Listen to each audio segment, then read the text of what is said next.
ಉಪಸ್ಥಿತಿರ್ತಕ್ಕಂಥ ನಾಡಿನ ಎಲ್ಲ ಶರಣ ಬಂಧುಗಳಿಗೆ ಸ್ವಾಗತವನ್ನ ಈ ವೇದಿಕೆಗೆ ಕೋರ್ತಾ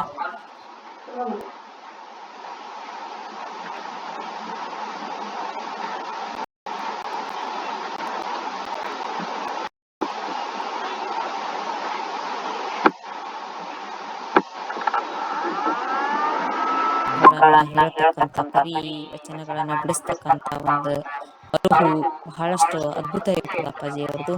ಅವರಿಗೆ ನಾನು ಈ ವೇದಿಕೆಗೆ ತುಂಬ ಹೃದಯದಿಂದ ಸ್ವಾಗತವನ್ನ ಕೋರಿ ಈಗ ಮುಂದಿನ ವಿಷಯವನ್ನ ಮುಂದಿನ ಭಾಗವನ್ನ ನಮ್ಮೆಲ್ಲರಿಗೆ ತಿಳಿಯಪಡಿಸಬೇಕು ಅಂತ ಹೇಳ್ತಾ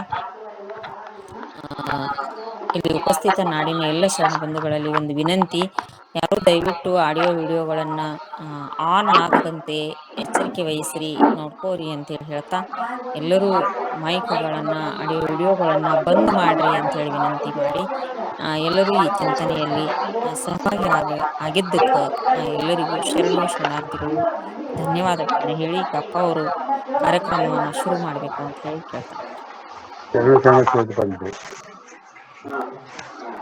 ಓಂ ಶ್ರೀ ಗುರು ಬಸವಲಿಂಗಾಯ ನಮಃ. ಸುಜಾತ ಮೇಡಮ್ದು ಇವತ್ತು ಶ್ರಾವಣದ ಬಗ್ಗೆ ಬಹಳ ಹೇಳಿದ್ರು ನೋಡ್ರಿ, ಅದಕ್ಕೆ ನಾನು ಒಂದು ಅದನ್ನು ಹೇಳಬೇಕಂತ ಹೇಳಿದ್ರು. ಅದನ್ನೇ ಮೊದಲು ಆ ವಿಷಯವನ್ನು ತಗೋತೀನಿ. ಶ್ರಾವಣ ಅನ್ನೋದು ಶ್ರವಣ ಈ ಶಬ್ದದ ಮೇಲೆ ಬಂದದ. ನಮ್ಮ ಈ ಭಾರತೀಯ ಹಬ್ಬಗಳು ಮತ್ತು ತಿಂಗಳುಗಳ ಹೆಸರುಗಳು ಕೂಡ ಎಲ್ಲ ಧಾರ್ಮಿಕ ಒಂದು ಮೂಲಾಧಾರವನ್ನೇ ಹೊಂದ್ಯಾವ. ಹೀಗಾಗಿ ಈ ಒಂದು ಶ್ರಾವಣ ಅನ್ನೋದೇನದ ನೋಡ್ರಿ, ಶ್ರವಣದಿಂದ ಬಂದಂತಹ ಈ ಶ್ರಾವಣ ಏನಂತ ವಿಶೇಷತೆಯನ್ನು ಹೊಂದಿದ ಅನ್ನೋದನ್ನ ಅವರು ಮೇಡಮ್ ಹೇಳಿದ್ರ ಒಂದು ಕಾರಣದಾಗ ನಾನು ಒಂದಿಷ್ಟು ಹೇಳೇ ಬಿಡು ಸರಿ ಅಂತ ಇದನ್ನ ಮಾಡ್ತಾರೆ. ಶ್ರವಣ ಅಂದ್ರೆ ಕೇಳೋ, ಹಾಗಾದ್ರೆ ಏನ್ ಕೇಳೋದು, ಏನ್ ಬೇಕಾದ ಒಂದು ಇದು ಬರ್ತದೆ, ಆಟ ಒಂದು ನಾದಗಳು ಅಂದ್ರೆ ಹೊರಗೆ ಬರುವಂಥವು ಮತ್ತು ಹೋಗುವಂಥ ನಾದಗಳು ಅವು ಶ್ರವಣವೇ ಹೌದು. ಆದ್ರೆ ಅವು ಶಾಶ್ವತ ಶ್ರವಣದ ಭಾಗಗಳಾಗುವುದಿಲ್ಲ. ಹಾಗಾದ್ರೆ ಶಾಶ್ವತ ಶ್ರವಣದ ಭಾಗಗಳು ಯಾವುವು ಅಂತಂದ್ರೆ ಅನಾಹತನಾದ ಅಂತ ಬರ್ತದೆ. ಅನಾಹತನಾದ, ಆಹತನಾದಗಳು, ಅನಾಹತನಾದಗಳು ಅಂತ ಎರಡು ರೀತಿಯಿಂದ ನಾದಗಳನ್ನು ವಿಭಜಿಸ್ತಾರೆ. ಹಾಗೆ ಈ ಆಹತನಾದಗಳು ಅಂತಂದ್ರೆ ನಾವು ಈಗೇನು ಮಾತಾಡೋದು ಆಗಲಿ, ಮತ್ತೊಬ್ಬರು ಮಾತಾಡೋದು, ಸಂಗೀತ ನುಡಿಸುವುದಾಗಲಿ ಅಥವಾ ಮಾತಾಡೋದು ಸತ್ವಾಗಲಿ, ಇವೆಲ್ಲ ಅವು ಕೂಡ ಆಹತನಾದಗಳು. ಆಹತ ಅಂದ್ರೆ ಅವು ಕೇಳಿ ಹೋಗಿ ಬಿಡ್ತಾವ, ತಟಸ್ಥ ಆಗಿಬಿಡ್ತಾವ. ಹಾಗೆ ಅನಾಹತನಾದಗಳು ಹಂಗಲ್ಲ. ಆ ಅನಾಹತನಾದಗಳು ಏನಾಗ್ತಾವತ್ತಂದ್ರೆ ಸತತವಾಗಿ ಹಾಗೆ ಅವು ಚಾಲನೆ ಇರ್ತಾವೆ.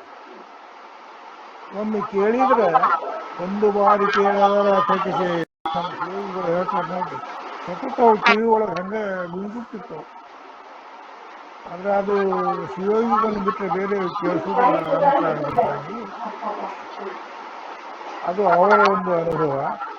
ಆ ಅನುಭವಕ್ಕೆ ನಮ್ಮನ್ನು ತರೋದು ಯಾವುದು ಅಂದ್ರೆ, ಈಗ ನಾವೇನು ಬೊಗ್ಗೆಯನ ಗತಿಯನ್ನು ನೋಡ್ತಾ ಇದೀವಿ ನೋಡ್ರಿ, ಇದು ಶ್ರವಣದ ಒಂದು ಭಾಗವೇ.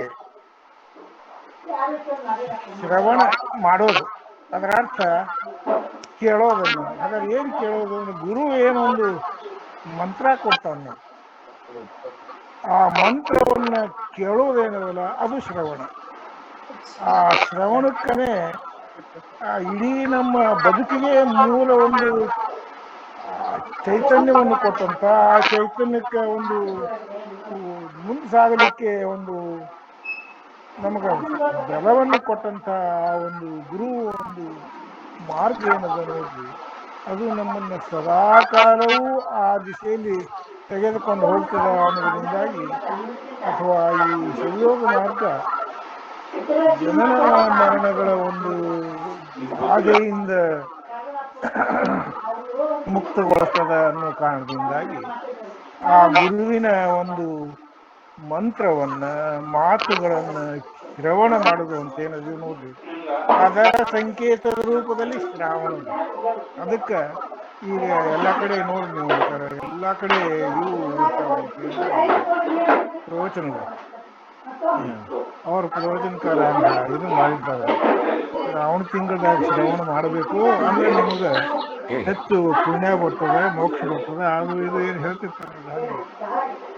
ಒಟ್ಟಿಗೆ ನಮ್ಮ ಈ ಶ್ರಾವಣ ತಿಂಗಳದ ವಿಶೇಷತೆ ಅಂದ್ರೆ ಗುರುವಿನ ಒಂದು ಮಂತ್ರವನ್ನು ಶ್ರವಣ ಮಾಡಿದ್ರ ಮೇಲೆ ಐತಿ ಅಂತ ತಿಳಿಸ್ತಾ, ನಿನ್ನೆಯ ವಚನವನ್ನ ಇನ್ನೊಂದ್ಸಲ ಅದನ್ನ ತಗೊಂಡು ನಿನ್ನೆಯ ಪದ್ಯವನ್ನ ಅದನ್ನು ನಾನು ಮುಂದುವರಿತೀನಿ ನೋಡಿ. ನಿನ್ನೆಯ ಪದ್ಯ ನಾವು ಓದಿ ಬಿಟ್ಟಿದ್ನಂತಂದ್ರೆ ನಿಮಗೆ,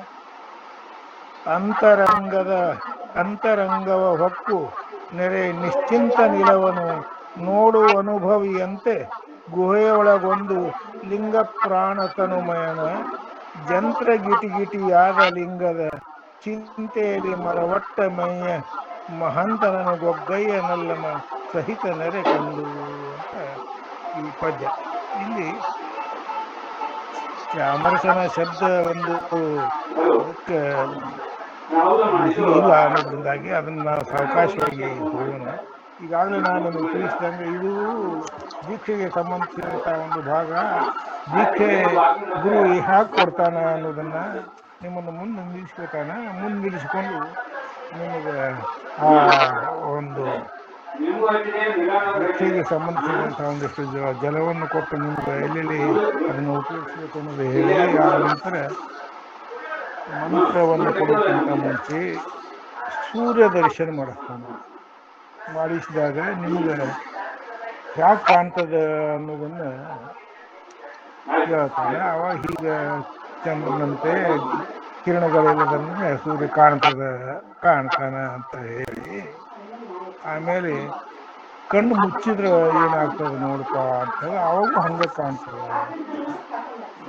ಮ್ಯಾಲೆ ನೋಡು, ಕೆಳಗೆ ನೋಡು, ಹಿಂದ್ ನೋಡು, ಮುಂದೆ ನೋಡು, ಎಲ್ಲಿ ಬೇಕಾದಲ್ಲಿ ನೋಡು, ಅದು ಹೆಂಗ್ ಕಾಣ್ತದೆ ಅಂತಂದ್ರೆ ಹಾಗೆ ಈ ಒಳಗೂ ಒಂದು ಏನು ದೃಷ್ಟಿ ಅದ ನೋಡ್ರಿ, ಅದು ಏನು ಕಾಣ್ತದಲ್ಲ ಅದು ಬಹಳ ಹಳಿದನ್ನ ಅನ್ನೋದು ಶಬ್ದ ಇಲ್ಲಿ ಚಾಮರಸ ಏನ್ ಮಾಡ್ತಾನಂತಂದ್ರೆ ಜಂತ್ರ ಗಿಟಿ ಯಾದ ಅನ್ನೋ ಶಬ್ದ ಬಳಸ್ತಾನೆ. ಗಿಟಿ ಯಾದ ಅಂದ್ರೆ ಬಹಳ ದಿವಸದ್ದವನು ಅರ್ಥದಲ್ಲಿ ಅದು. ಮತ್ತೊಂದು ಅದ್ರ ಜೊತೆಗೆ ಒಂದು ಶಬ್ದ ಬಳಸ್ತಾನೆ ನೋಡಿ, ಜಂತ್ರ ಗಿಟಿ ಯಾದ ಅಂದ್ರೆ ತಿರುಕೋತ್ ತಿರುಕೋತ್ ತಿರುಕೋತ್ ತಿರುಕೋತ್ ತಿರುಕೋತ್ ತಿರುಕೋತ್ ಹಂಗ ಹೊಂಟತ್ ಅನ್ನಂಗೆ ಜ್ಯೋತಿ.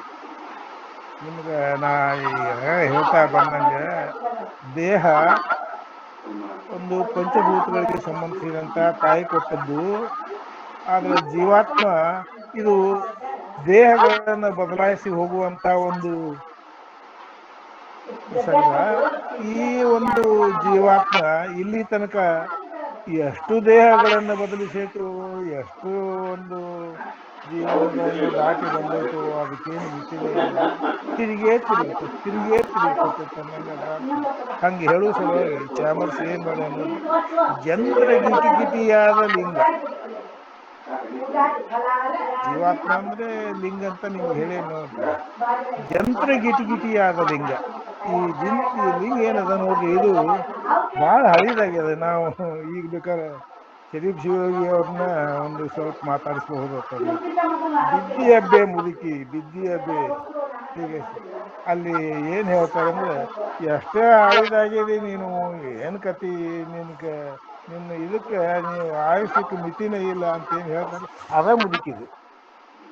ಅಂದ್ರೆ ಆ ಜೀವಾತ್ಮವೇ ಶರೀರಗಳನ್ನ ಬದಲಾಯಿಸಿ ಈಗ ಗುರುವಿನ ಮುಖದಿಂದ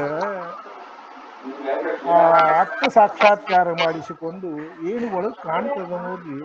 ಆವಾಗ ಅದನ್ನು ನೋಡಿದಾಗ ನಿನ್ನೆ ನಾ ನಿಮ್ಗೆ ಹೇಳಿನ ಸಾಧಕಗ ಅಥವಾ ಅವನು ಮುಮುಕ್ಷು ಶಿಷ್ಯ ಆದಾಗ ಏನ್ ಅನಿಸ್ತದ ಅನ್ನೋದನ್ನು ಅದನ್ನ ನೋಡಿದ್ರೆ ಅದ್ಭುತವಾದಂತ ಒಂದು ಜಗತ್ತಿಗೆ ಪ್ರವೇಶಿಸಿದಂಗ ಆಗ್ತದೆ. ಅಥವಾ ಅದಕ್ಕೆ ಅಂತರಂಗವ ಹೊಕ್ಕು ಪದ್ಯದ ಮೊದಲನೇ ಸಾಲು, ಅಂತರಂಗವ ಹೊಕ್ಕು ನೆರೆ ನಿಶ್ಚಿಂತ ನಿಲವನ್ನು ನೋಡುವ ಅನುಭವಿಯಂತೆ.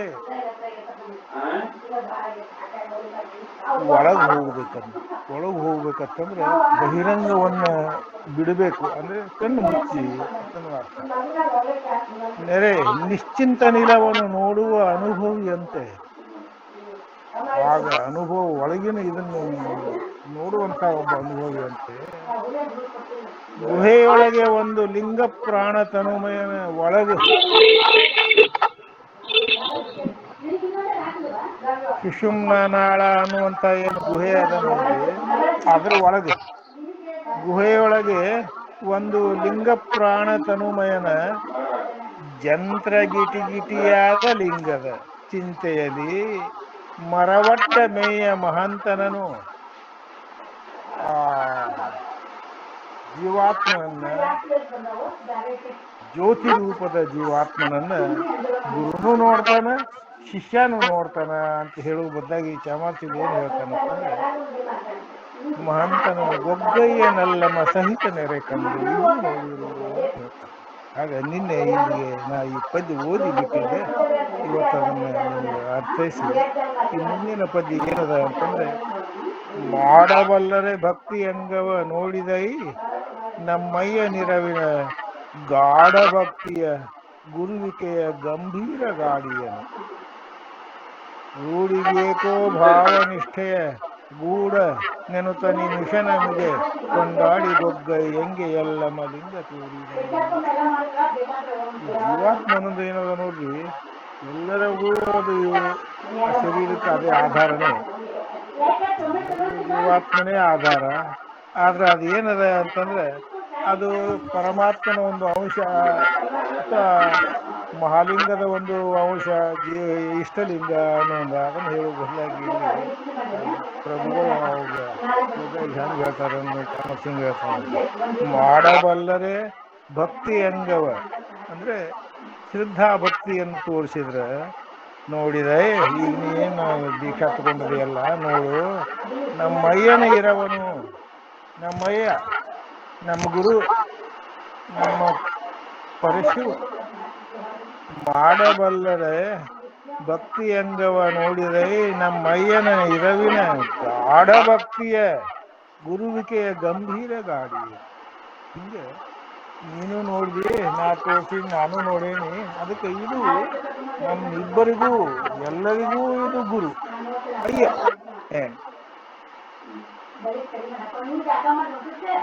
ರೂಢಿ ಏಕೋ ಭಾವನಿಷ್ಠೆ ಗೂಢ ನೆನುತ ಅನಿಮಿಷ ನಮಗೆ ಕೊಂಡಾಡಿ ಗೊಗ್ಗ ಹೆಂಗೆ ಎಲ್ಲ ಮಲಿಂಗ ತೋರಿದನು. ರೂಢಿಗೆ ಏಕೋಭಾವನಿಷ್ಠೆ, ಇಲ್ಲಿ ಇದು ನಮ್ಮ ಇದೇನದ ನೋಡ್ರಿ, ಈ ಧ್ಯಾನ ಮಾಡಬೇಕಾದ್ರೆ ಮನಸ್ಸು ಸ್ವಲ್ಪವೂ ಚಂಚಲ ಆಗಬಾರ್ದು, ಏಕದೃಷ್ಟಿ ಇರಬೇಕಂತ. ಅಸುಮನ ಅಕ್ಷಿ ನಾಸಾಗ್ರದಲ್ಲಿ ನಿಮಿಷವಾದಳು ನಿಂದಡೆ ಮುಕ್ತಿ ಸಮನಿಪುರ ಅಂತ ಏನು ಹೇಳ್ತಾರೆ ನೋಡ್ರಿ, ಅದೇ ಇದು ಭಾವ. ಗಾಢ ಭಕ್ತಿಯ ಗುರುವಿಕೆಯ ಗಂಭೀರ ಗಾಡಿಯನು, ರೂಢಿಗೆ ಏಕೋಭಾವನಿಷ್ಠೆಯ ಗೂಢ ನೆನುತ ಅನಿಮಿಷನ ಒಳಗಿನ ಜ್ಯೋತಿ ರೂಪದ ಒಂದು ಜೀವಾತ್ಮನನ್ನ ಹೀಗೆ ಕೊಂಡಾಡಿ, ಆ ಗುರುವನ್ನ ನಿನಗೆ ನಾ ತೋರ್ಸೀನಿ, ನನಗೂ ಅವ ಗುರು, ನಿನಗೂ ಗುರು, ಎಲ್ಲರಿಗೂ ಗುರು, ಅದಕ್ಕೆ ಅವನನ್ನು ಕೊಂಡಾಡಿ ಗೊಗ್ಗಯ್ಯಂಗೆ ಅಲ್ಲಮ ಲಿಂಗ ತೋರಿದನು.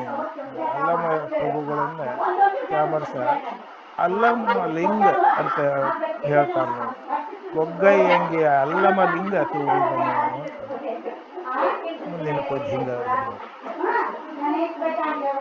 ಭಂಗ ಪದವಿಯನೊಲ್ಲೆ ನಿನ್ನೀ ಲಿಂಗದಲ್ಲಿ ಸುಖಿಯಪ್ಪನೆಂದ ಗಂಗಿನಾಥನೇ ಶಿವ ಸಮಾಧಿಯಲ್ಲಿದ್ದನೆಂಬಂತೆ,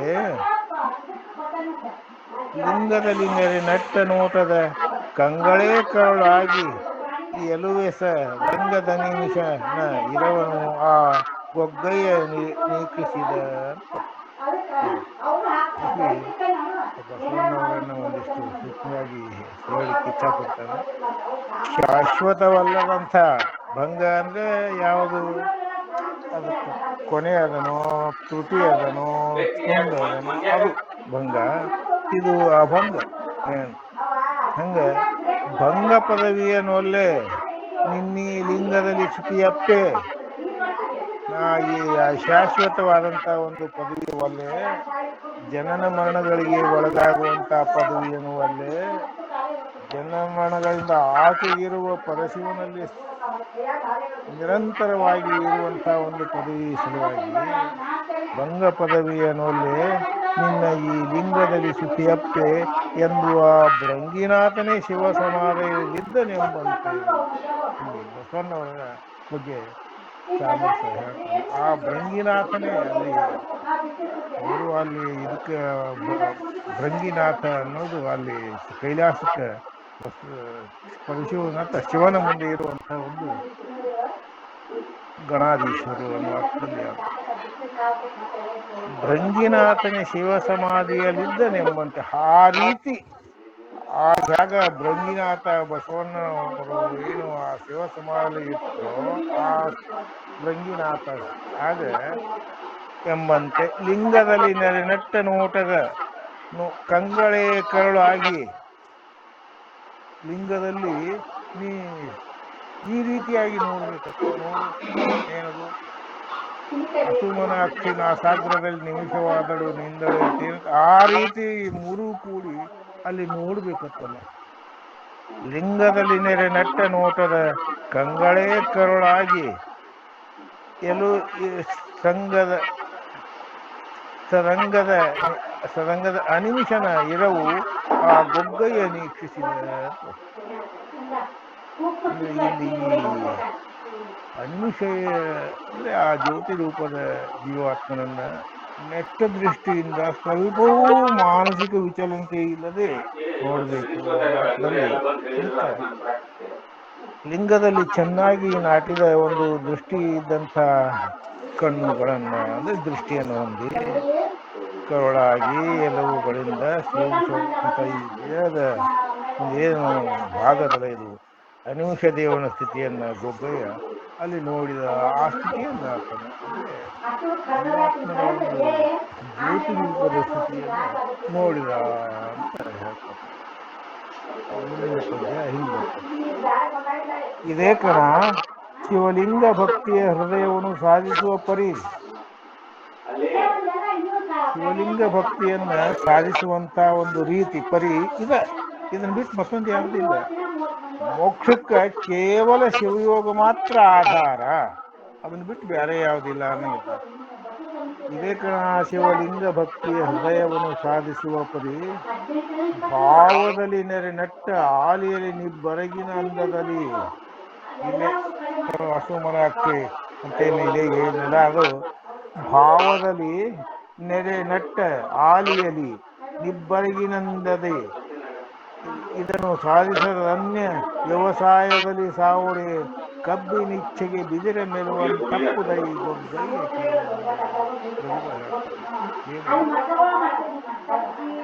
ಗೊಗ್ಗಯ್ಯ ತೋಟ ಮಾಡಿ ಅನ್ನೋದ್ರ ಅರ್ಥ ಶರೀರವನ್ನ ನೀನೇನು ಮಣ್ಣು ಹಾಡಿದ ನೋಡ್ರಿ, ತೋಟವನ್ನು ಮಾಡಿ ನಾ ಗುದ್ದಲಿ ಅದು ಇದು ಅಂತ ಆ ರೀತಿ ಆ ಒಂದು ಥಾಟ್ ಇದ್ದು. ಹಂಗ ನೀನು ಆ ಒಂದು ವ್ಯವಸಾಯ ಅಂದ್ರೆ ಸದಾಚಾರದಿಂದ ತನು ಮನಗಳನ್ನ ಅತ್ಯಂತ ಶುದ್ಧವಾಗಿಟ್ಟುಕೊಂಡು ಬದುಕಾದಾನ ಅನ್ನೋ ಅರ್ಥದಲ್ಲಿ. ಇದೇ ಕಣ ಶಿವಲಿಂಗ ಭಕ್ತಿಯ ಹೃದಯವನ್ನು ಸಾಧಿಸುವ ಪರಿ ಭಾವದಲ್ಲಿ ನೆಟ್ಟಾಲಿಯಲ್ಲಿ ಬೆರಗಿನ ಅಂದದಲ್ಲಿ. ಇದನ್ನು ಸಾಧಿಸದೆ ಅನ್ಯ ವ್ಯವಸಾಯದಲ್ಲಿ ಸಾವುಡೆ. ಇದನ್ನ ಸಾಧಿಸಬೇಕಾದದ್ದ ಇದನ್ನು ಬಿಟ್ಟು ಬೇರೆ ವ್ಯವಸಾಯ ಬೇರೆ ಒಂದು ವ್ಯವಸಾಯ ಒಕ್ಕಲ್ತನ ಅಂದ್ರೆ ಹರಗೋದು ಇದು ಅದು ಇದು ಮಾಡಿದ್ವಿ. ಹಂಗ ಯಾವ ವ್ಯವಸಾಯ ಆತನ ಪ್ರಭುಗಳೇ ಅನ್ನೋದೆಲ್ಲ ಪ್ರಭುಗಳೇ ಹೊನ್ನು ಹೆಣ್ಣು ಮಣ್ಣು ಅವುಗಳನ್ನು ವ್ಯವಸಾಯದಾಗ ತೊಡಗಿದ್ರೆ ಅದಿಲ್ಲ, ಅದು ಬಂದಾಕತ್ತೆ. ಇದನ್ನು ಸಾಧಿಸದೆ ಅನ್ಯ ವ್ಯವಸಾಯದಲ್ಲಿ ಬೇರೆ ವ್ಯವಸಾಯ ಏನು ಲೌಕಿಕರು ಮಾಡ್ತಾರಲ್ಲ, ಅದು ಈಗೇನು ತೀರಾ ಜಾಸ್ತಿ ಆಗಿತ್ತು. ಸರ್ಕಾರನೇ ಸಾಕಷ್ಟು ಅನುಕೂಲ ಮಾಡಿಕೊಟ್ಟು ಜಾರಕ್ಕೆ ಇದನ್ನು ಸಾಧಿಸದ ಅನ್ಯ ವ್ಯವಸಾಯದಲ್ಲಿ ಸಾವೋಡಿ ಕಬ್ಬಿನಿಚ್ಛೆಗೆ ಬಿದಿರ ನೆಲ್ಲುವಂತೆ ಕಬ್ಬು ತಿನ್ಬೇಕ ತಿಳ್ಕಿಸಿ ಇಚ್ಛಾ ಮಾಡೋದು, ಮನಸ್ಸು ಮಾಡೋದು, ಅದು ಕಬ್ಬಿನಂಗ ಕಾಣಿಸುವಂತ ಬಿದಿರು ತಿನ್ನೋದು. ಕಬ್ಬಿನ ಇಚ್ಛೆಗೆ ಕಬ್ಬು ತಿನ್ನು ಅಂತ ಹೇಳ್ಕೇಸಿ ಅಲ್ಲಿ ಒಂದು ಬಿದಿರಿನ ಒಂದು ತುಂಡು ಬಿದ್ದಿದ ಅದನ್ನ ತಿನ್ನಕ್ ಹೋದ್ರೆ ಏನು ಆದೀತು. ಇದನ್ನು ಸಾಧಿಸದ ಅನ್ಯ ವ್ಯವಸಾಯದಲ್ಲಿ ಬೇರೆ ಒಂದು ರೀತಿಯಿಂದ ಬದುಕಿದ್ರೆ ಕಬ್ಬಿನಿಚ್ಛೆಗೆ ಬಿದಿರ ನೆಲುವಂತಪ್ಪುದೈ. ಕಬ್ಬು ತಿನ್ಬೇಕಂತೇಳಿ ಹೋಗಿ ಬಿದಿರು ತಿನ್ನಂಗ ಆಗ್ತಪ್ಪ. ಬಿದಿರು ತಿಂದ್ರೆ ಏನಾಗ್ತದೆ, ಏನು ಆಗುದಿಲ್ಲ, ಯಾವ ರುಚಿನೂ ಬರೋದಿಲ್ಲ. ಗಯ್ಯ ಕೇಳಿ ಅಂದ ಅಂತ ಹೇಳ್ತಾನೆ. ಅದಕ್ಕೆ ಈ ಒಂದು ಮಾರ್ಗ ಏನದ ನೋಡ್ರಿ, ಇದಕ್ಕೆ ಮಿತಿನೇ ಇಲ್ಲ ಅಥವಾ ಒಂದು ಸಾಟಿನೂ ಇಲ್ಲ, ಯಾವುದೇ ಒಂದು ಬೇರೆ ದಾರಿ ಇಲ್ಲ. ಆದ್ರೆ ಇದು ಅತ್ಯಂತ ವಿರಳವೂ ಹೌದು, ಅತ್ಯಂತ ಗೂಢವೂ ಹೌದು. ಈ ಮೇಲೆ ಇದಾಗ ಬರ್ತದೆ ಈ ಒಂದು ಈಗ ಈ ಗತಿ ಒಳಗೆ ಮೇಲೆ ಈ ಶಬ್ದ ಬಳಸ್ತಾರ. ಮುಂದಿನ ಪದ್ಯ ಹಿಂಗದ ನೋಡಿ. ಬಡವನಕ್ಷಯ ನಿಧಿ ನಿಧಾನವ ನೆಡಹುತಲಿ ಕಂಡಂತೆ ಕೈಕಾಲ್ ಮುಡುಬುಗಳ ಒಟ್ಟಂತೆ ಕುರುಡಗೆ ಕಣ್ಣು ಬಂದಂತೆ ಬಿಡದೆ ಎರೆಸುವ ಬಳ್ಳಿ ಕಾಲನೆ ತೊಡಗಿತು ಎಂಬಂತೆ ಎನ್ನ ಬಯಕೆಯ ಕಡೆಯ ಕಂಡನು ಎನ್ನುತ್ತ ಎಲ್ಲಮ್ಮ ನುಡಿದನು ವಿಚಿತ್ರದಲ್ಲಿ ಅಂತ. ಅಂದ್ರೆ ಈಗೇನು ಬಿಡ್ರಿ, ದುಡ್ಡು ಇಡ್ಲಕ್ಕೆ ಸಾಕಷ್ಟು ಅವಕಾಶಗಳದಾವ. ನೀವು ಬೇರೆ ಬೇರೆ ಒಂದು ವಿಧಾನಗಳಲ್ಲಿ ಸಾದು ಖರೀದಿ ಮಾಡಿ ದುಡ್ಡು ಸಂಗ್ರಹ ಮಾಡಕ್ಕೆ ಬರ್ತವೆ. ಅಥವಾ ಬ್ಯಾಂಕ್ಗಳದಾವ, ಅಲ್ಲಿಯೂ ಕೂಡ ದುಡ್ಡು ಇಟ್ಟು ಸಂಗ್ರಹ ಮಾಡೋದು. ಅವಾಗ ಹಂಗೆ ಇದ್ದಿದ್ದಲ್ಲ ಮೊದಲ. ಅವಾಗೇನಿತ್ತಂದ್ರೆ ಭೂಮಿ ಒಳಗನೆ ಅದನ್ನ ಇಟ್ಟು ಬಿಡೋದು ಎಲ್ಲರೂ ಒಂದು ಕಡೆ. ಇಟ್ಟವ್ರಿಗೆ ಗೊತ್ತಿರ್ತದೆ, ಉಕ್ಕಿದವ್ರಿಗೆ ಅದು ಗೊತ್ತಿರ್ತದೆ. ಹಂಗೆ ಇಟ್ಟದ್ದು ಯಾರ್ದರೆ ಒಂದ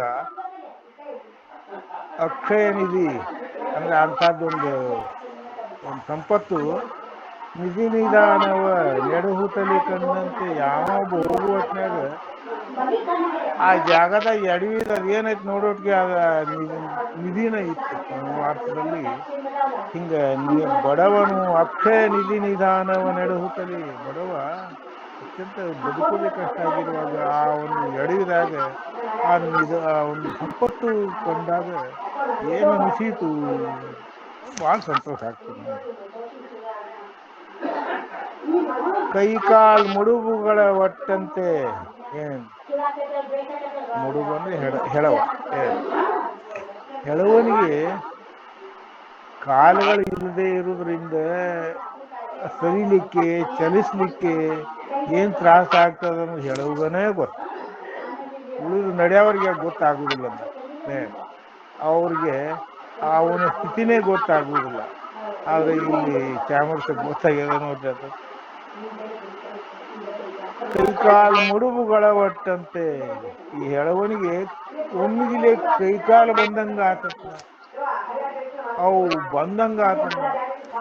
ಒಮ್ಮಿಗೆ ನೋಡ್ತಾನ, ಎದ್ದು ನಿಂದಿರ್ತಾನ, ನಿಂದ್ರಾಕ್ ಬರ್ತೈತಿ, ಹೆಜ್ಜೆ ಇಡ್ತಾನೆ, ಹೆಜ್ಜೆ ಇಡಾಕ್ ಬರ್ತೈತಿ, ಓಡಾಕ್ ಬರ್ತೈತಿ, ಅಲೆಯುವ ಅನ್ನೋನು ಅತ್ಯಂತ ಸಂತೋಷದಿಂದ ಹೋಗ್ತಾನ ಅನ್ನೋ ಅರ್ಥದಲ್ಲಿ ಕೈಕಾಲು ಮುಡುಬುಗಳ ಒಟ್ಟಂತೆ. ಹಿಂಗ ಅವ ಹೆಳವನಿಗೆ ಕೈಕಾಲು ಒಂದಂಗ, ಕುರುಡಗೆ ಕಣ್ಣು ಬಂದಂತೆ. ಯಾರಿಗೆ ಹುಟ್ಟುಗೂಡು ಇರ್ತದ ನೋಡ್ರಿ, ಅದು ಅವ್ರಿಗೆ ಜಗತ್ತಂದ್ರೆ ಏನು ಗೊತ್ತಿರೋದಿಲ್ಲ.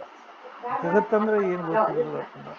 ಜಗತ್ತನ್ನ ಕೇವಲ ಒಂದು ಧ್ವನಿಯ ಮೇಲೆ ಮಾತ್ರ ಅವರು ಪರಿಚಯ ಮಾಡ್ಕೋತಿರ್ತಾರೆ ನೋಡಿ. ಹಂಗ ಅಕಸ್ಮಾತ್ ಅವಾಗ ದೃಷ್ಟಿ ಬಂದ್ರೆ, ಈಗ ಒಂದು ಹೊಸ ಒಂದು ತಂತ್ರ ಶುರುವಾಗಿತ್ತು ನೋಡ್ರಿ, ಕಣ್ಣುಗಳನ್ನು ದಾನ ಮಾಡಿದ್ರೆ ಅವು ಯಾರಿಗೆ ಅವಶ್ಯ ಇರ್ತದನೋ, ಅದು ಯಾರಿಗೆ ಹೊಂತದನೋ ಅವ್ರಿಗೆ ಹಾಕಿರೋ ಒಂದೇ ಹಾಕ್ತಾರೆ, ಅವ್ರು ಎರಡು ಹಾಕುದಿಲ್ಲ, ಒಬ್ರಿಗೆ ಒಂದೇ ಹಾಕ್ತಾರೆ. ಅದು ಬಂದಾಗ ಅವಾಗ ಜಗತ್ತನ್ನು ನೋಡಿ ಅವು ಅದ್ಭುತ ಆಗಿಬಿಡ್ತದ. ಎಂದೂ ಏನು ಬರೀ ಕತ್ತಲೆಯನ್ನೇ ನೋಡಿದಂತಾಗತ್ರಿ. ಜಗತ್ತನ್ನು ನೋಡುವಾಗ ಆಹಾ ಎಷ್ಟು ಸುಂದರ ಜಗತ್ತು ಅಂತ ತಿಳ್ಕಿಸಿ ಏನು ಸಂತೋಷ ಪಡ್ತಾನೋ ಹಂಗ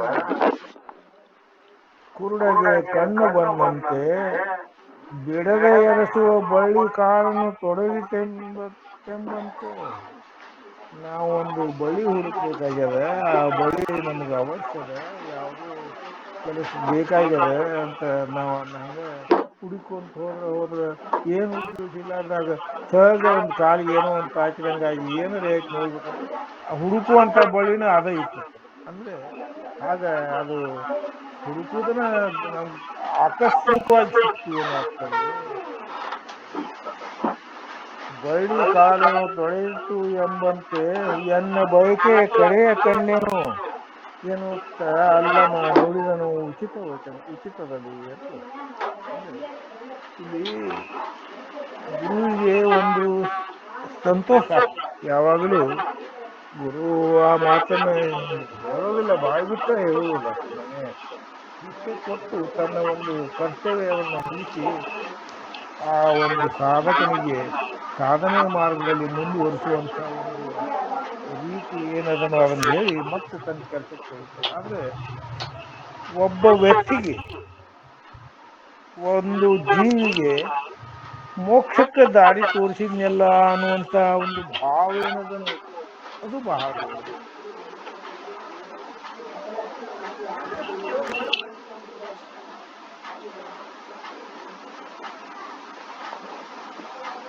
ಆಯ್ತು, ಜೋರ್ಲೆ ಮಾತಾಡ್ತೀನಿ, ಏನ್ ಸಮಸ್ಯೆ ಇಲ್ಲ. ಬಡವನಕ್ಷಯ ನಿಧಿ ನಿಧಾನವ ನಡೆಹುತಲಿ ಕಂಡಂತೆ ಕೈಕಾಲ್ ಮುಡುಗುಗಳ ಒಟ್ಟಂತೆ ಕುರುಡಗೆ ಕಣ್ಣು ಬಂದಂತೆ ಬಿಡದೆ ಅರಸುವ ಬಳ್ಳಿ ಕಾಲನು ತೊಡರಿತೆಂಬಂತೆನ್ನ ಬಯಕೆ ಕಡೆಯ ಕಣ್ಣನು ಎನ್ನುತ್ತ ಅಲ್ಲಮ ನುಡಿದನು ಉಚಿತದಲ್ಲಿ ಉಚಿತ ವಚನದಲ್ಲಿ ಅದರ ಅತ್ಯಂತ ಯೋಗ್ಯವಾದಂತಹ ಮಾತುಗಳನ್ನ ಇಲ್ಲಿ ಗುರು ಆದಂತ, ಅಂದ್ರೆ ಗುರು ಕೂಡ ಅಂತ ಒಂದು ಇದು, ನಾನು ಒಬ್ಬನಿಗೆ ದಾರಿ ತೋರಿಸಿದ್ನಲ್ಲ, ಮೋಕ್ಷಕ್ಕೆ ದಾರಿ ತೋರಿಸಿದ್ನಲ್ಲ ಅನ್ನೋದು. ನನಗೆ ಗುರು ತೋರಿಸಿದಾಗ ಯಾವ ಭಾವ ಬಂದಿತ್ತೋ ಆ ಭಾವವನ್ನೇ ಲಕ್ಷಿಸ್ತಾ ಆ ಆ ವಿಚಾರವನ್ನ ಇಲ್ಲಿ ಅಲ್ಲಮ ಪ್ರಭುಗಳಿಗೆ ಅನ್ವಯಿಸಿ ಚಾಮರಸ ಹೇಳಿಸ್ತಾನ ನೋಡಿ. ಹಂಗ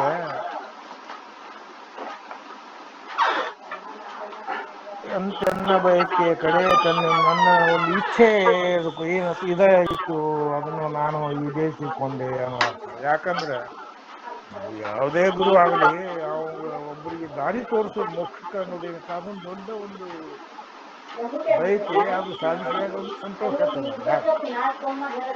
ಅದಕ್ಕೆ ಈ ಅಕ್ಷಯ ನಿಧಿ ಅಂತ ಬಡವನಿಗೆ ಕಾಲು ಆತು ಅಥವಾ ಕುರುಡನಿಗೆ ಕಣ್ಣು ಆತು, ನಡೆದಾಡುವವರಿಗೆ ಅವನ ಮನಸ್ಸಿನ ಬಳ್ಳಿ ಆಯ್ತು, ಎಲ್ಲನೂ ಅದರಂತೆಯೇ ಇದು.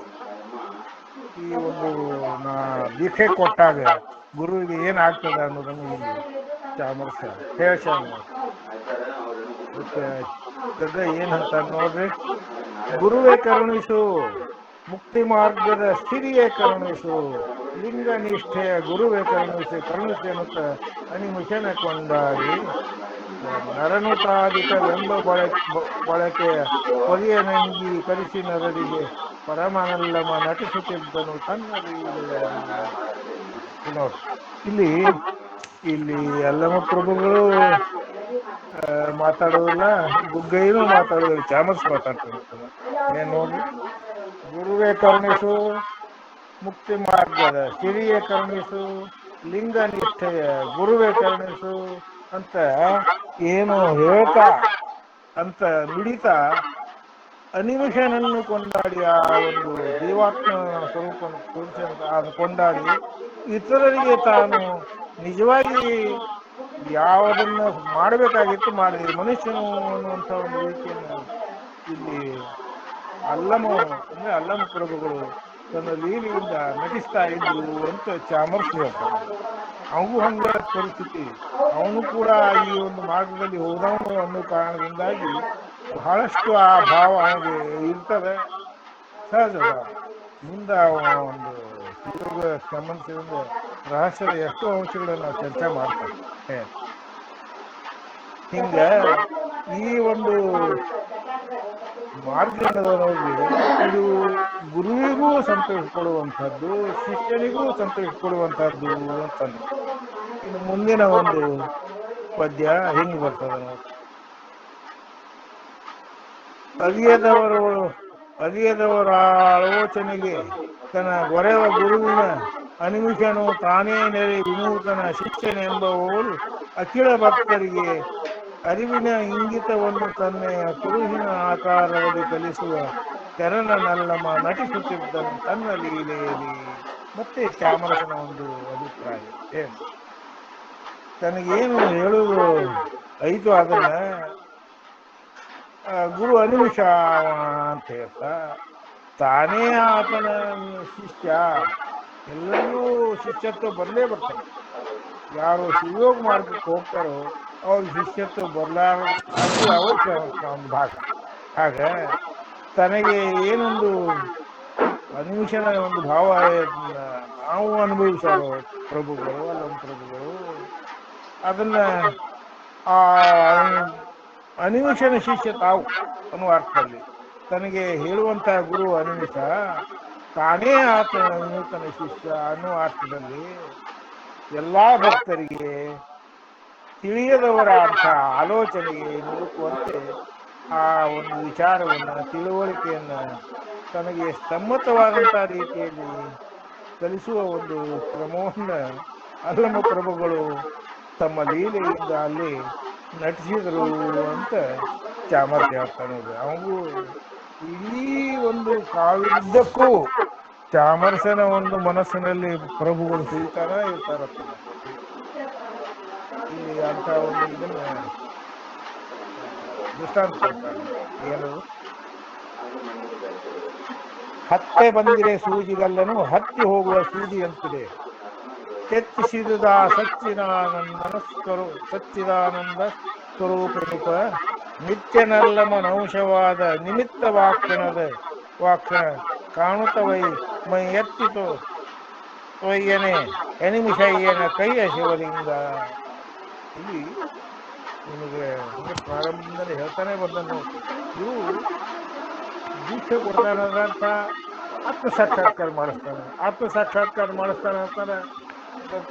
ತನ್ನ ಒಂದು ಶಕ್ತಿಯಿಂದ ಆ ಆತ್ಮವನ್ನು ತಾನು ಅದನ್ನು ಲಕ್ಷಿಸ್ತಾ ಆ ಒಂದು ಆವರಣವನ್ನು ನಿವಾರಿಸಿ ತಾನು ಖಾತ್ರಿ ಮಾಡ್ಕೊಂಡಂತ ಅಥವಾ ತಾನು ಲಕ್ಷಿಸಿ ಅದನ್ನು ಶಿಷ್ಯನಿಗೆ ಕೊಡ್ತಾನೆ ಅನ್ನೋ ಭಾವದಲ್ಲಿ ಈ ಪದ್ಯ ಬರ್ತದೆ. ಆದ್ರೆ ವಿಚಿತ್ರ ಅಂತಂದ್ರೆ ಈ ಪ್ರಸಂಗಕ್ಕೆ ಅನಿಮಿಷರಿಗೆ ಅದನ್ನ ಇದು ಮಾಡ್ತಾರೆ. ಯಾಕಂದ್ರೆ ಏಕದೃಷ್ಟಿ.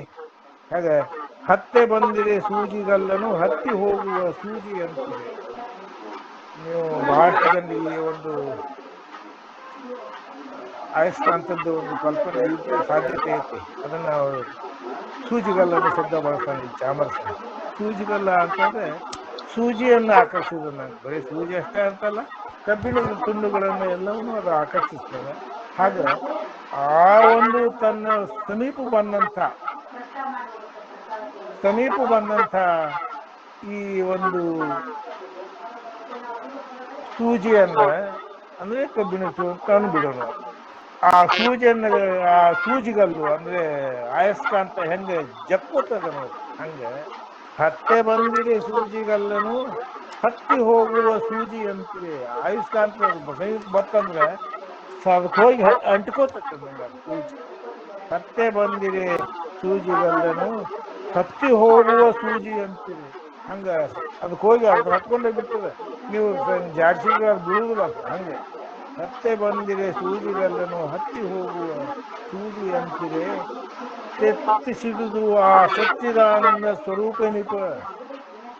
ಸಚ್ಚಿತ್ತಾನಂದ ನಿತ್ಯ ಪರಿಪೂರ್ಣ. ಇವು ಪರಶಿವನ ಲಕ್ಷಣಗಳು. ಸಚ್ಚಿತ್ ಆನಂದ ನಿತ್ಯ ಪರಿಪೂರ್ಣ. ಸಚ್ಚಿದಾನಂದ ಸ್ವರೂಪ ಎನಿಪ ನಿತ್ಯನಲ್ಲಮನಂಶ ಅನ್ನುವಾಗ ಗುರುವಿನ ಅಂಶ. ಆ ಒಂದು ಜೀವಾತ್ಮ ಆ ಅನಿಮಿಷ ಭಾಗ ಅದು ಗುರುವಿನ ಅಂಶ. ಅದು ಗುರು ಅಂದ್ರೆ ಪರಶಿವ. ಆ ಗುರುವಿನ ಅಂಶ ಅನ್ನೋದರಿಂದ ಸಚ್ಚಿದಾನಂದ ಸ್ವರೂಪ ಎನಿಪ ನಿತ್ಯನಲ್ಲಮ. ಮತ್ತೊಂದು ಶಬ್ದ ಹೆಂಗ್ ಬಳಸ್ತಾರೆ, ನಿತ್ಯ. ಯಾವಾಗಲೇ ಅದು ಹೋಗುದು ಬರುದು ಹಿಂಗಲ್ಲ, ನಿರಂತರವಾಗಿ ಬಂದಂತಹದ್ದು ಪರಶಿವನ ಸ್ವರೂಪ. ಈ ಉಳಿದ ಭಾಗ ಎಲ್ಲ ಇದು ಬದಲಾಕೋತ ಹೊಂಟದ ಅಂತಂದ್ರೆ ನಿತ್ಯನಲ್ಲಮ ಅಂದ್ರೆ ಪರಶಿವನ ಒಂದು ಭಾಗ. ನಿತ್ಯನಲ್ಲಮನ ಅಂಶವಾದ ನಿಮಿತ್ತವು ಆ ಕ್ಷಣದಲ್ಲಿ ಕಾಣುತ್ತವೆ. ಮೈ ಎತ್ತಿ ತೊಯ್ಯನೆ ಅನಿಮಿಷಯ್ಯನ ಕೈಯ ಶಿವಲಿಂಗ. ಅದಕ್ಕೆ ಆ ಒಂದು ಅನಿಮಿಷನ ಅಯ್ಯನ ಕೈಯಾಗ ಒಂದು ಶಿವಲಿಂಗ ಇದ್ದದ್ದು ಅಲಮಪ್ರಭುವಿಗೆ ಬಂತು ಅಂತ ಇಲ್ಲಿ ಚಾಮರ್ಸಿ ಹೇಳ್ತಾ. ಅರ್ಥ ಆ ಒಂದು ಪರಶಿವನ ಅಂಶವಾದಂತಹ ಒಂದು ಭಾಗ ಏನದ ನೋಡ್ರಿ, ಅದನ್ನ ತಮಗ ಮೊದಲ ತಗೊಂಡು ಅದನ್ನ ಈ ದೀಕ್ಷಾ ಒಂದು ಪ್ರಸಂಗದಲ್ಲಿ ತನ್ನ ಒಂದು ಶಿಷ್ಯನಿಗೆ ಅದನ್ನು ಕೊಡುವಂತ ಪ್ರಸಂಗವನ್ನು ಈ ರೀತಿ ಚಾಮರ್ಸ ಇಲ್ಲಿ ಚಿತ್ರಿಸ್ತಾ ಇದ್ದಾನೆ ನೋಡಿ. ಏನು ಹತ್ತೆ ಬಂದಿರೆ ಸೂಜಿಗಲ್ಲನು ಹತ್ತಿ ಹೋಗುವ ಸೂಜಿ ಅಂತಿದೆ. ಅದು ಆಯಸ್ಕಾಂತ ಸಮೀಪಕ್ಕೆ ಬರ್ತದೆ, ಸ್ವಲ್ಪ ಒಂದು ನಿರ್ದಿಷ್ಟ ಒಂದು ಅಂತರ ಇರ್ತದೆ. ಆ ತಂತ್ಕೂಲೆ ಅದು ಸೂಜಿ ಅಳಿಗಾಡಕ್ಕೆ ಶುರು ಆಗ್ತದೆ. ಅದು ಇನ್ನೊಂದು ಸ್ವಲ್ಪ ಸಮೀಪ ಬಂದ್ರೆ ಅದು ಹತ್ತೇ ಬಿಡ್ತದೆ. ಹಂಗೆ ತೆಪ್ಪಿಸಿದ ಸಚ್ಚಿದಾನಂದ ಸ್ವರೂಪೇನಿಪ. ಅದು ಆ ಸಚ್ಚಿತ್ತಾನಂದ ಸ್ವರೂಪವಾದಂತಹ ಪರಮಾತ್ಮನ ಸಚ್ಚಿದಾನಂದ ಸ್ವರೂಪೇನಿಪ ನಿತ್ಯನಲ್ಲ ಮನಂಶ. ಒಂದು ಗುರು ನಿತ್ಯ, ಒಂದು ಕಾಲಕ್ಕೆ ಇತ್ತು ಒಂದು ಕಾಲಕ್ಕೆ ಇಲ್ಲ ಹಂಗಲ್ಲ, ಸದಾ ಕಾಲವು ಪರಶಿವನ ಅಂಶ ಪರಮಾತ್ಮ ಅದಾನ. ಕೇವಲ ಪ್ರಕೃತಿಯಲ್ಲಿ ಮಾತ್ರ ಬದಲಾವಣೆ ಅದ. ನಿತ್ಯನಲ್ಲಮನ ಅಂಶವಾದ ನಿಮಿತ್ತವಾಕ್ಷಣವೇ ಕಾಣುತ್ತವೆ. ಮೈಯೆತ್ತಿ ತೊಳೆಯನೆ ಅನಿಮಿಷಯ್ಯನ ಕೈಯ ಶಿವಲಿಂಗ. ಅನಿಮಿಷಯ್ಯನ ಒಂದು ಆ ಪರಶಿವನ ಭಾಗದ ಅಂತದ್ದು.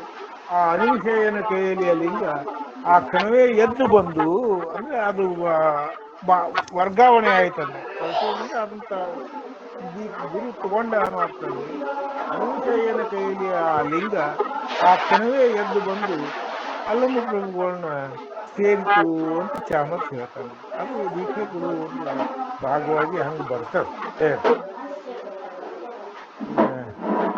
ಮುಂದಿನ ಪದ್ಯ ನೋಡೋಣ. ನೋಟವೇ ಪ್ರಾಣ ಸ್ವರೂಪಿನ ಮಾಟವಾದ ನಿಮಿತ್ತಲಿಂಗದ ಕೂಟದೊಡನಾದ ಅನಿಮಿಷಯ್ಯನ ಜೀವ ಕಳೆ ಬಂದು ನಾಟಿತೀತನ ದಿವ್ಯ ದೇಹದ ಕೋಟದೊಳೆ ನಿಂದೆ ನೈ ಐಕ್ಯದ ಕೂಟದಲ್ಲಿ ಮಮ ಕರೆಸಿ ಸೌಖ್ಯದಿ ಮೆರೆದನಲ್ಲಮನು. ಅಂದ್ರೆ ಆ ದೃಶ್ಯ ಏನದು ಒಳಗೇನು ದೀಕ್ಷೆ ಕೊಟ್ಟಾಗ ಏನೊಂದು ಜ್ಯೋತಿ ರೂಪದ ಒಂದು ದೃಶ್ಯ ಕಾಣ್ತದಲ್ಲ, ಅದು ಆ ದೃಶ್ಯನೇ ಪ್ರಾಣ. ಹೌದಲ್ಲ? ಯಾಕಂತಂದ್ರೆ ಈ ಶರೀರ ಏನದ ನೋಡಿ, ಇದೊಂದು ಗಾಡಿ ಮಾತ್ರ, ಇದೊಂದು ವೆಹಿಕಲ್, ಇದ್ರ ಮ್ಯಾಲ ಡ್ರೈವರ್ ಬೇಕ. ಈ ಡ್ರೈವರ ಈಗ ತೋರ್ಸ್ಯಾರ ನೋಡಿ ಗುರು ಅನ್ನೋದ್ರಿಂದ ಆ ಡ್ರೈವರನೇ ಗಾಡಿಗೆ ಪ್ರಾಣ. ಹಂಗೆ ದೃಶ್ಯವೇ ಪ್ರಾಣದ ರೂಪು, ಅದರ ಚಲುವ ಅದೇನು ಮಾತಾಡಂಗಿರುತ್ತದೆ. ಅದಕ್ಕೆ ಅದರಿಂದಾಗಿ ಈ ಲಿಂಗದ ಜೊತೆಗೆ ಸೇರ್ಕೊಂಡಂತ ಅನಿಮಿಷಯ್ಯನ ಜೀವಕಲೆ ಅಂದ್ರೆ ಪರಶಿವನಿಂದ ಬಂದಂತ ಒಂದು ಭಾಗ ಏನದ ನೋಡಿ, ಅದು ಒಂದು ಅಲ್ಲಮ ಪ್ರಭುವಿನ ದಿವ್ಯ ದೇಹದ ಪುಟದಲ್ಲಿ ಸೇರ್ತು. ಗುರು ಅದರಿಂದ ಅಷ್ಟು ತಗೊಂಡು ಇವು ತೋರಿಸಿದ್ದು ಕೊಟ್ಟು ಹಾಕ್ತದೆ. ಅದು ಅಲ್ಲಮ ಪ್ರಭುಗಳ ಒಂದು ಕೊಠಡಿ ಅಂತ ಒಂದು ಆ ಶಬ್ದ ಅಲ್ಲಿ ಬಳಸ್ತಾನ. ಸೇರ್ತು ಅಂತ ಹೇಳಿ ಏನು ಹೇಳೋದು, ಈ ಐಕ್ಯ ಸ್ಥಿತಿಯ ಕೂಟದ ಈ ರೂಪದಲ್ಲಿ ಇದೇನು ಅದು ಬಂತು ನೋಡ್ರಿ ಜೀವಾತ್ಮ, ಅದನ್ನು ಏನು ಹೇಳುವುದು ಅಂತ ಗುರು ಅಲ್ಲಮ ಪ್ರಭುಗಳು ಸಂತೋಷದಿಂದ ಅದನ್ನ ದೀಕ್ಷಿತನಿಗೆ ಅಂದ್ರೆ ಗುರು ಒಂದು ದೀಕ್ಷಾರ್ಥಿಗೆ ತೋರಿಸ್ತಾರ, ಶಿಷ್ಯನಿಗೆ ತೋರಿಸ್ತಾರ. ಇದನ್ನ ನಾ ಏನ್ ಹೇಳಿ ಅಂತ ಗುರು ಆ ಒಂದು ಭಾವ ಬರ್ತದ. ಅದು ಎಲ್ಲ ಗುರುಗಳು ಹಂಗೆ ಹೇಳ್ತಾರೋ ಇಲ್ಲ ಹೇಳಕ್ ಬರ್ತದ ಬೇರೆ. ಹಂಗೆ ಆ ದೃಶ್ಯವೇ ಒಂದು ಪ್ರಾಣ. ಆ ಒಂದು ಮುಮುಕ್ಷು ಶಿಷ್ಯನಾಗಿ ಅಥವಾ ಒಂದು ಮಾರ್ಗ ಪಡ್ಕೊಂಡು ಶಿಷ್ಯನಾಗಿ ಬಂದಾಗ, ಸಾಧಕನಾದಾಗ ಆ ದೃಶ್ಯವೇ ಪ್ರಾಣ ಆಗ್ತದೆ, ದೃಶ್ಯವೇ ಪ್ರಾಣದ ರೂಪ ಆಗ್ತದೆ. ಅದರ ಕೆಲವನ್ನ ಅದೇನು ಮಾತಾಡಕ್ ಬರಂಗಿಲ್ಲ. ಅದರಿಂದಾಗಿ ಆ ಒಂದು ಇದೇನು ಸೇರ್ಕೊಳ್ತದೆ ನೋಡ್ರಿ, ಲಿಂಗದ ಜೊತೆಗೆ ಅನಿಮಿಷೆಯ ಪರಮಾತ್ಮನ ಪಡ್ಕೊಂಡಂತ ಒಂದು ಜ್ಯೋತಿ ರೂಪದ ಒಂದು ಲಿಂಗ ಅದೇನು ಮತ್ತೆ ನೋಡ್ತಾನ, ಅವಾಗ ಅವನು ಆದಂತ ಒಂದು ಸಂತೋಷನೂ ಜಾಸ್ತಿ, ಆ ಗುರುಗೂ ಸಂತೋಷ ಆಗ್ತದೆ. ರಾತ್ರಿ ಆಗೋ ತನಕ ದುಡುವುದೇ ಇಲ್ಲ. ಏನ್ರಿ ಅತ್ಯಂತ ಒಂದು ಪರಿಪೂರ್ಣವಾಗಿ ದೀಕ್ಷೆ ಯಾವ್ದು ಇರ್ತದೆ ಅನ್ನೋದಕ್ಕೆ ಬೇಕಾದ್ರೆ ನಿಮ್ಗೊಂದು ನಮ್ಮ 4 ಮಿನಿಟ್ ಐತಿ, ಹೇಳ್ತೀನಿ. ಒಂದು ನಮ್ಮ ಗುರುಗಳ ಒಂದು ಪ್ರಸಂಗನ ನಿಮ್ಗೆ ಹೇಳ್ತೀನಿ. ಒಮ್ಮೆ ಏನಾಯ್ತು ಅಂತಂದ್ರೆ, ಒಬ್ಬ ಫೋಟೋಗ್ರಾಫರ್, ಇದು 1970ರ ದಶಕದ ಪ್ರಸಂಗ. ಆವಾಗ ಈ ನಂಗೆ ಫೋಟೋ ಪಾಸಿಟಿವ್ನ ಕ್ಯಾಮ್ರಾದಾಗ ತೋರ್ತಿದ್ದಿದ್ದಿಲ್ಲ. ಆವಾಗ ಮೊದಲು ಫಿಲ್ಮ್ ಅನ್ನೋದಂತ ಇರ್ತಿತ್ತು, ಫಿಲ್ಮ್ ಅದು ನೆಗೆಟಿವ್.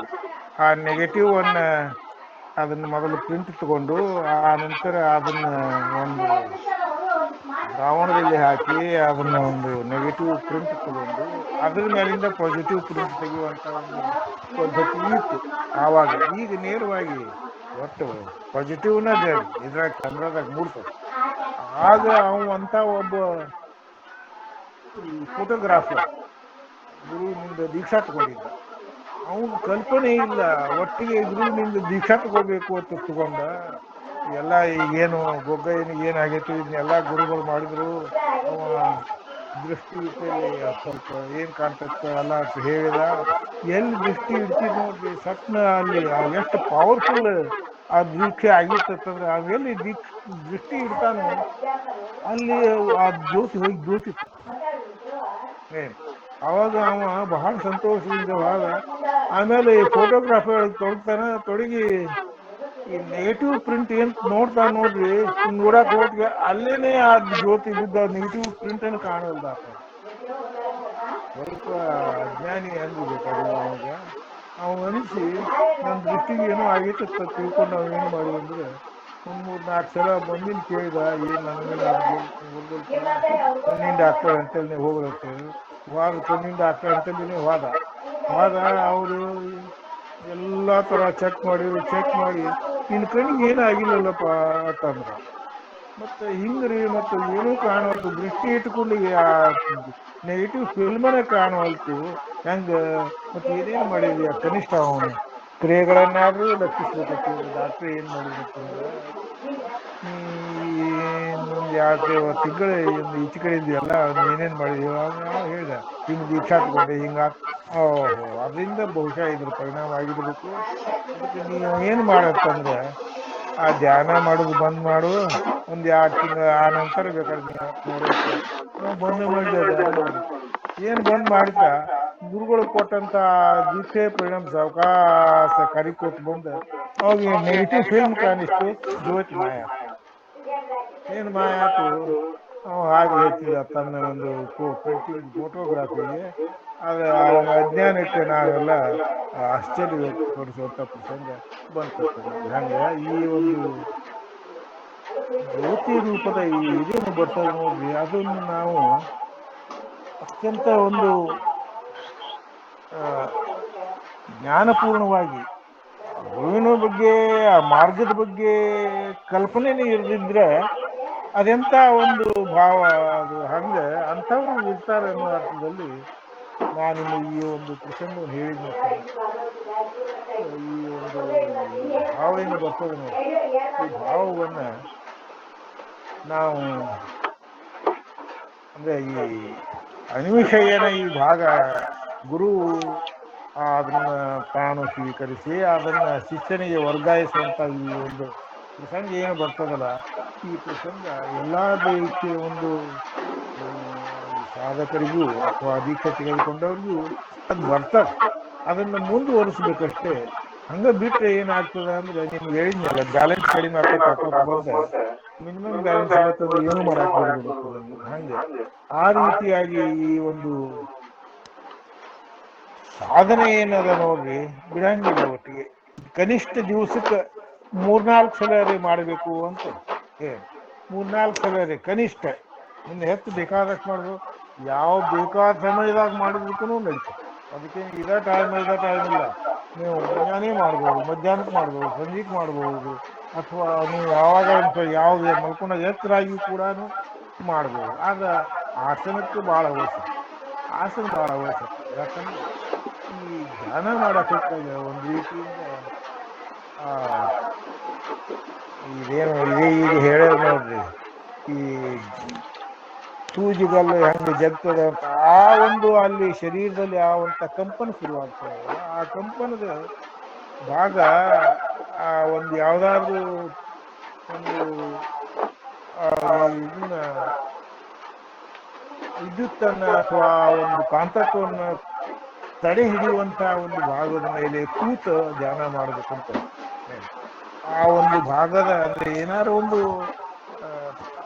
ಅಂತ ಒಂದು ವಸ್ತುವನ್ನು ಹಾಯಿಸ್ಬೇಕು ಆಗಿನ ಒಂದು ಋಷಿ ಮುನಿಗಳು ಏನ್ ಮಾಡ್ತಿದ್ರು ಚಿಲ್ಲಿ ಚರ್ಮರೆ ಅಥವಾ ಹುಲಿ ಚರ್ಮರೆ ಏನಾರ ಒಂದು ಮಾಡಿ ಕೊಡ್ತಿದ್ರು ಈಗ ನಾವು ಕಂಬಳಿ ಆಗಲಿ ಅಥವಾ ಯಾವ್ದಾದ್ರು ಒಂದು ಜಾಲಿ ಆಗಲಿ ಒಂದು ಶುದ್ಧ ಒಂದು ಪವಿತ್ರವಾದಂತ ಅಂದ್ರೆ ಅಂತ ಒಂದು ಭಾವದಿಂದ ಅದನ್ನ ಹಾಸಿ ಅಲ್ಲಿ ಧ್ಯಾನ ಮಾಡಬೇಕು ಅಂತ ಅರ್ಥ ಆಗ್ತದೆ ನೋಡಿ ಆಗ ಆ ರೀತಿಯಾಗಿ ಈ ಒಂದು ಶಿವಧ್ಯಾನವನ್ನ ಅಥವಾ ಅದಕ್ಕೆ ನಮ್ಗೆ ತಪಸ್ಸು ಅಂತಿದ್ರು ಶಿವಧ್ಯಾನ ಅಂತಿದ್ರು ತಪಸ್ಸು ಅಂತಿದ್ರು ಹಾಗೆ ಆ ಒಂದು ಇದೇನದ ನೋಡ್ರಿ ಆ ಅನುಶಯನ ಒಂದು ಭಾಗ ಅದನ್ನ ಗುರುವಿಂದ ನಾವು ಈ ರೀತಿ ಸ್ವೀಕರಿಸಿದ್ರೆ ನಮ್ಮ ಒಂದು ಜನ್ಮ ಪಾವನ ಆಗ್ತದೆ ಅಂತ ತಿಳಿಸ್ತಾ ಇಂದಿನ ಈ ಒಂದು ಈ ಪ್ರವಚನವನ್ನ ಇಲ್ಲಿಗೆ ಮುಕ್ತಾಯ ಮಾಡ್ತೀನಿ ಎಲ್ಲರಿಗೂ ಶರಣಾರ್ಥಿಗಳು.